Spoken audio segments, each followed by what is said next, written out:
Welcome to Pratap classes. दोस्तों, Pratap classes के YouTube channel पर आपका हार्दिक स्वागत है। तो आरएस प्री एग्जाम 2023 के लिए स्पेशल हमने एक मुहिम स्टार्ट की है, जो कि एग्जाम से पहले आपको एक बार जरूर पढ़ना है। एनसीईआरटी आधारित है। ठीक है। एशिया के बारे में हम आज बात करेंगे, एशिया के प्रमुख पर्वतों के बारे में, एशिया के प्रमुख पठार और एशिया के प्रमुख मैदान। इसके बाद हम एशिया की प्रमुख नदियां, एशिया के प्रमुख मरुस्थल और कुछ औद्योगिक प्रदेश, इनके बारे में हम चर्चा करेंगे, जहां से एग्जाम की दृष्टि से बहुत ही महत्वपूर्ण होने वाले हैं। क्योंकि यहाँ से आपके ज्योग्राफी से संबंधित 2 से 3 क्वेश्चन, एक पर्वत से आएगा, एक पठार से, एक मैदान से, एक मरुस्थल से। यानी ज्योग्राफी के आपके लगभग क्वेश्चन जो है 10 क्वेश्चन आएंगे विश्व के आरएस के अंदर। तो आपके लिए इंपॉर्टेंट हो सकते हैं। एक बार अच्छी तरीके से पढ़ना है इनको, और वीडियो को लाइक कर दीजिए, शेयर कर दीजिए, और चैनल पर नए हैं तो चैनल को क्या है, सब्सक्राइब कर लीजिए, ताकि आपके पास डेली जो है इंडिया वर्ल्ड जीके की जो है नोटिफिकेशन आपके पास पहुंच पाए। देखिए, हम बात करते हैं पहले एशिया के प्रमुख पर्वत, पठार और मैदान की। एशिया के प्रमुख पर्वतों के बारे में हम बात करें तो आपको पता है, हिमालय श्रृंखला पश्चिमी घाट के अंदर है, पूर्वी घाट, काराकोरम रेंज है, हिंदुकुश रेंज है, यूराल पर्वत है, अल्ताई पर्वत है, पामीर पर्वत श्रृंखला है, तियान शान है, कुनलून पर्वत है, काकेश पर्वत है और जाग्रोस पर्वत। ये सारे कहाँ पे है? एशिया के प्रमुख पर्वत है। ये याद रखने आपको सत्य असत्य कथन के अंदर यहाँ आपको यहाँ से क्वेश्चन मिलेंगे।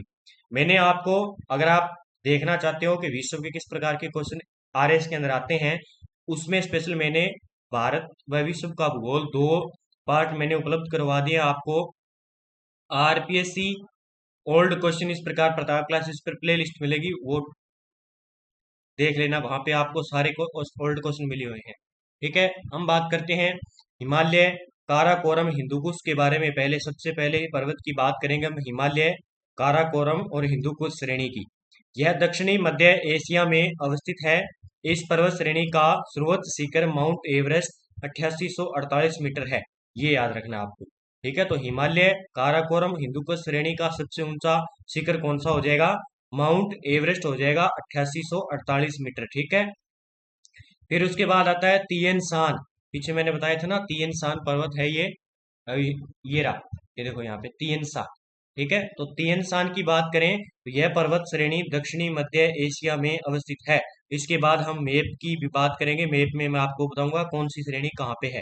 तो यह पर्वत श्रेणी दक्षिणी मध्य एशिया में अवस्थित है, ये याद रखना आपको। अगला है अल्ताई पर्वत। पक्का कर लेना, अल्ताई पर्वत कहाँ पे है? यह मध्य एशिया की एक बड़ी पर्वत श्रृंखला है, जो उस क्षेत्र से गुजरती है जहां रूस, चीन, कजाकिस्तान और मंगोलिया मिलते हैं। तो ये आपको याद रखना है। ठीक है।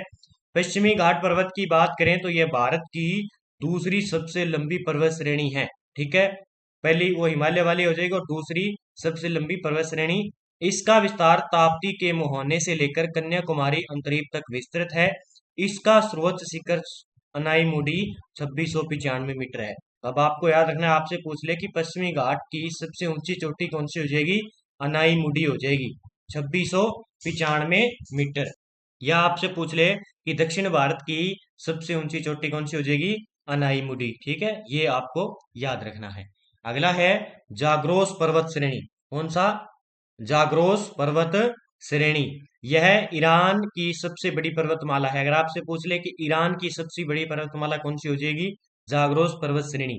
यह पश्चिमोत्तर ईरान से शुरू होकर दक्षिण पठार के पश्चिमी और दक्षिणी पूर्वी दिशा में 1500 किमी चलकर होरमुंज जल संधि में समाप्त होती है। ये भी आपको याद रखना है, होरमुंज जल संधि। ईरानी पठार के पश्चिमी और दक्षिणी पश्चिमी भाग में विस्तृत यह श्रृंखला भौगोलिक रूप से यूरेशियाई और अरबी प्लेट के टकराव से बनी हुई है। इसका स्रोत शिखर कौन सा है? जाडकू है। ये भी याद रखना है। जाग्रोस पर्वत है श्रेणी का सबसे ऊंचा शिखर कौन सा हो जाएगा? जाडकू है। आगे देखिए, हम बात करते हैं, ये देखिए, ये है अल्ताई पर्वत। देखो यहाँ पे, ये रहा तियन शान। मैंने बताया ना, तियन शान पर्वत। ये है जाग्रोस। ठीक है। ये पूरा एशिया है यहाँ पे। मैंने बताया था आपको, ये है काराकोरम श्रेणी भारत के अंदर, ये हिमालय की आ गई। ठीक है। यहाँ पे ये नीलगिरी आ गया, दक्षिण भारत की सबसे ऊंची चोटी आ गई यहाँ पे। ठीक है। तो ये आपको यहाँ पे देख सकते हो, ये अल्ताई पर्वत आ गया। और जैसे ये तियन शान पर्वत आ गया, पामीर का पठार यहाँ पे आ गया। ठीक है। तो ये सारे आपको यहाँ पे मिलेंगे, सब एशिया के अंदर। अगला है, अब देखेंगे एशिया के प्रमुख पठार के बारे में, और उसके बाद हम इसमें मैप में देखेंगे कौन सा पठार कहाँ पे है। देखिए, पामीर का पठार, इसे संसार की छत कहते हैं।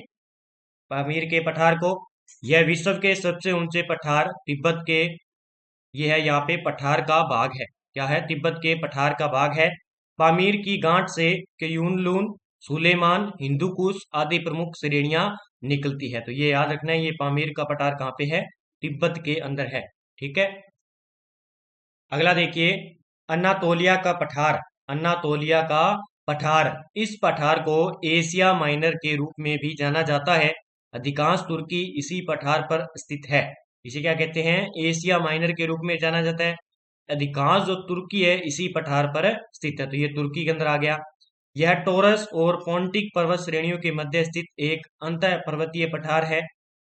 टिग्रिस, यूफ्रेटस, ठीक है, यानी दजला फरात नदी इसी पठार से गुजरती है। तो ये आपको याद रखना है, यहाँ से क्वेश्चन बन सकता है कि दजला फरात नदी किस पठार से गुजरती है? तो अनातोलिया का पठार। ठीक है। आगे बात करते हैं मंगोलिया का पठार। यह चीन और मंगोलिया के क्षेत्र में स्थित उच्च भूमि है। याद रखना है आपको, चीन और मंगोलिया के बीच में ये पठार है। यह जुगेरियन बेसिन, तारिम बेसिन और तिये पर्वत के उत्तरी भाग में स्थित पठारी है। ये मैंने पहले बताया था, तिये शान पर्वत मैंने बताया था एशिया के अंदर है। तो ये जुगेरियन बेसिन और तारिम बेसिन और तियन शान पर्वत के उत्तरी भाग में स्थित है। कौन सा? मंगोलिया का पठार। तो चीन और मंगोलिया के क्षेत्र में स्थित है। ठीक है। अगला ये देखिए, सभी हम देख लेते हैं, ये रहा पामीर का पठार जिसे विश्व की छत कहते हैं। यहाँ पे ये तिब्बत है भारत के जस्ट ऊपर ही। तो ये आ गया, ये है मंगोलिया का पठार, चीन और मंगोलिया के क्षेत्र के अंदर। ठीक है, ये रहा। आगे और भी बात करेंगे, तकला मकान का पठार, ये यहाँ पे है। कोरात का पठार, ठीक है। और बात करेंगे मध्य साइबेरिया पठार, एशिया माइनर, ये रहा जिसे एशिया माइनर कहते हैं।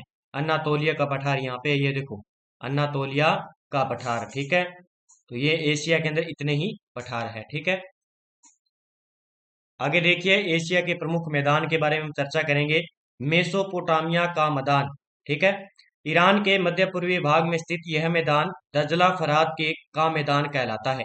क्या कहलाता है? दजला फरात का मैदान कहलाता है। यह मेसोपोटामिया का मैदान ईरान के मध्य पूर्वी भाग में स्थित है।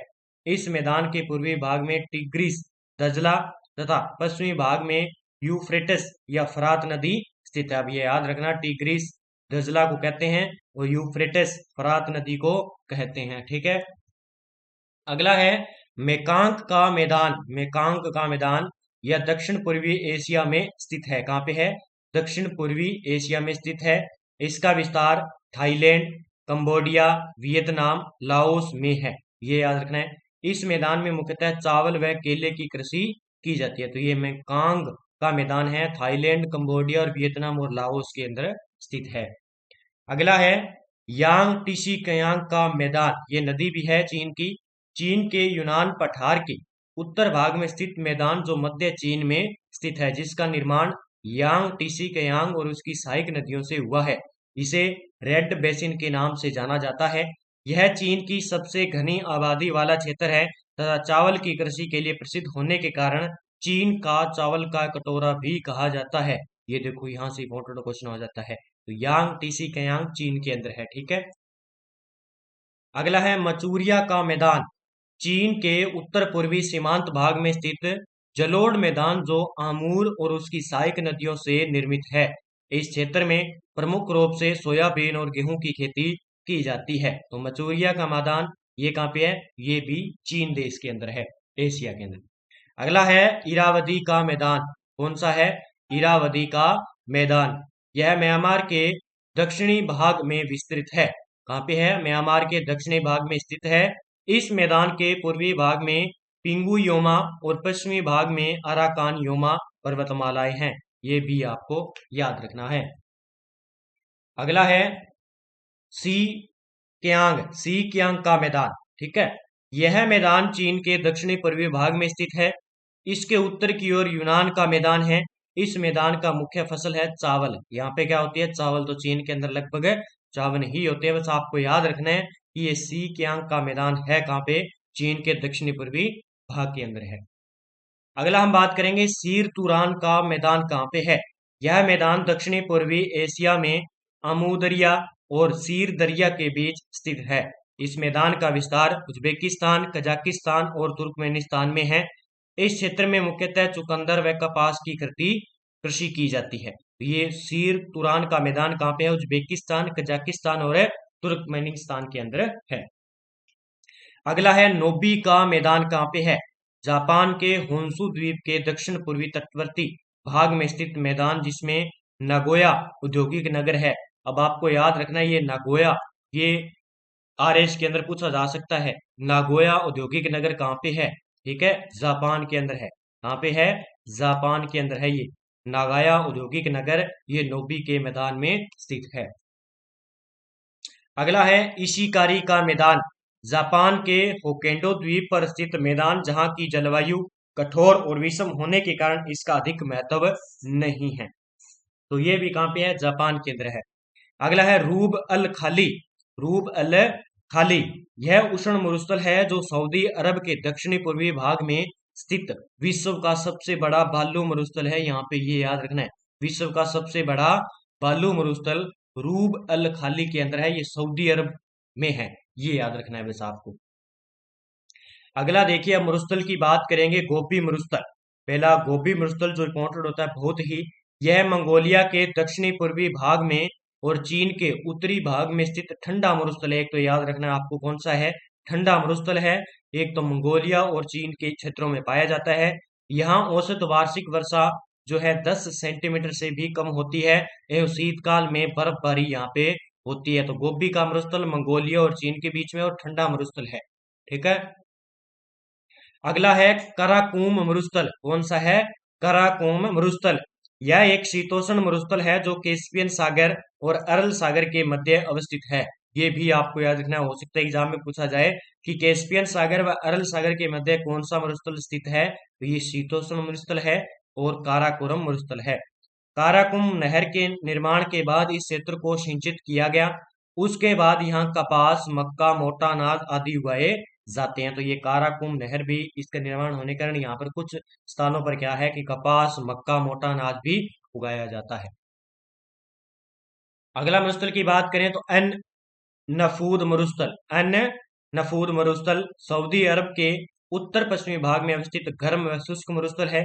सऊदी अरब के अंदर यह क्षेत्र पेट्रोलियम से समृद्ध है और यहाँ के मरुस्थलों में खजूर पाया जाता है। तो इस प्रकार के जो नाम आज है वो लगभग सऊदी अरब के अंदर ही होंगे। ठीक है। अगला है काजिल कुम मरुस्थल। ठीक है, काजिल कुम मरुस्थल यह उज्बेकिस्तान में विस्तृत एक शीतोष्ण मरुस्थलीय क्षेत्र है। यह आमू दरिया और सीर दरिया के मध्य अवस्थित है। काजिल कुम मरुस्थल यह उज्बेकिस्तान में स्थित है। ठीक है। अगला है दस्त ए कबीर मरुस्थल। ईरान में स्थित यह मरुस्थल विश्व का सबसे बड़ा नमक का मरुस्थल है। इसे ग्रेट साल्ट डेजर्ट भी कहते हैं। एग्जाम में पूछा जा सकता है कि किस मरुस्थल को ग्रेट साल्ट डेजर्ट भी कहा जाता है? तो दस्त ए कबीर ईरान के अंदर स्थित है, एक विश्व का सबसे बड़ा नमक मरुस्थल है। ठीक है। अगला है दस्त ए लूट। यह ईरान के दक्षिणी पूर्वी भाग में स्थित शुष्क मरुस्थल है। यहाँ के मरु उद्यानों में खजूर उगाए जाते हैं। अब ये दस्त ए लूट और पीछे आया था वो कौन सा, क्या नाम उसका? दस्त ए कबीर और दस्त ए लूट दोनों कहाँ पे है? ईरान के अंदर है। अगला इंपॉर्टेंट जो कि एग्जाम की दृष्टि से, तकला मकान मरुस्थल चीन के उत्तर पूर्वी क्षेत्र सीकियांग में स्थित है। ये याद रखना है आपको, तकला मकान है मरुस्थल। ठीक है। अब देखिए यहाँ पे, ये देखिए काराकुम, ये मरुस्थल है। काराकुम मरुस्थल है, गोबी का मरुस्थल है चीन और मंगोलिया के क्षेत्र में। ये यहाँ पे थार का मरुस्थल है भारत के अंदर। ठीक है। ये सहारा मरुस्थल है अफ्रीका के अंदर। ये इस प्रकार कालाहारी मरुस्थल है, अफ्रीका के अंदर है। ये नामीबिया का मरुस्थल अफ्रीका के अंदर है। ऑस्ट्रेलिया का मरुस्थल ऑस्ट्रेलिया के नाम से जाना जाता है। इस प्रकार आपको याद रखना है।